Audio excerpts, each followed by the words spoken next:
Amerika versus Cina saat ini bukan perang dagang, tapi perang ideologi.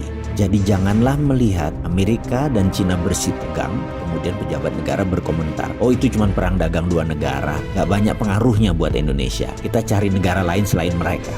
Alah, malu bener kalau saya mendengar opini seperti ini. Asli malu saya, seperti gak ada kedalaman analisanya, seperti gak ada keilmuan bernegaranya. Ambil gampangnya saja, toh rakyat gak banyak ngerti urusan beginian. Sebentar om, hati-hati ngomong begitu. Semua bisa berubah dalam hitungan bulan, bukan tahun. Kembali ke persamaan level playing field, kesamaan cara bermain yang sedang Amerika tekan Cina ini. Apa yang mau disamakan? Ideologi Amerika adalah demokrasi.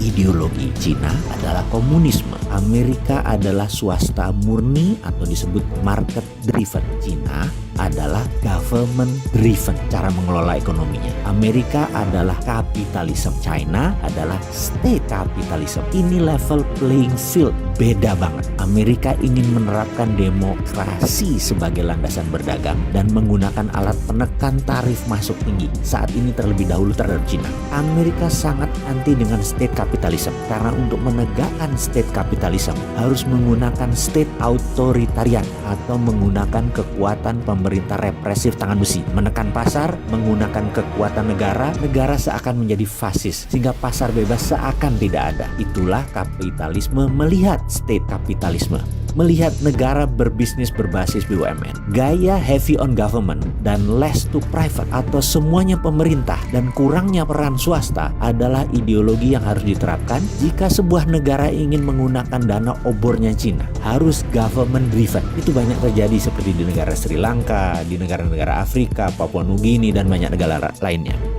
Framework demokrasi ekonomi dan state-driven ekonomi itu dua ideologi berbeda yang menjadi titik awal perang dagang. Ini perang baru dan senjatanya bukan bedil, tapi saat ini diawali dengan perang tarif dan perang dagang. Lalu bagaimana melihat perang ini bagi Indonesia dan bagaimana solusinya? Biar gampang, kita mau melihat negara mana yang melakukan state capitalism, yaitu jika mau masuk sebuah negara mereka minta government guarantee. Negara mana yang menggunakan swasta pada saat deal B2B, tapi senatornya, presidennya ikut menekan sebuah negara, ya. Itu kita harus mencurigai apa negara tersebut. Jadi Indonesia sekali lagi ke depan bagaimana? Kalau saya secara pribadi, saya anti pasar bebas kapitalisme. Semua sahabat saya tahu bahwa saya anti state capitalism. Jadi saya anti Amerika, saya anti Cina, saya anti IMF dan saya anti obor. Lalu ideologi bisnis saya apa? Ideologi bisnis saya adalah ekonomi Pancasila. Apa itu ekonomi Pancasila? Ekonomi Pancasila adalah ekonomi berbasis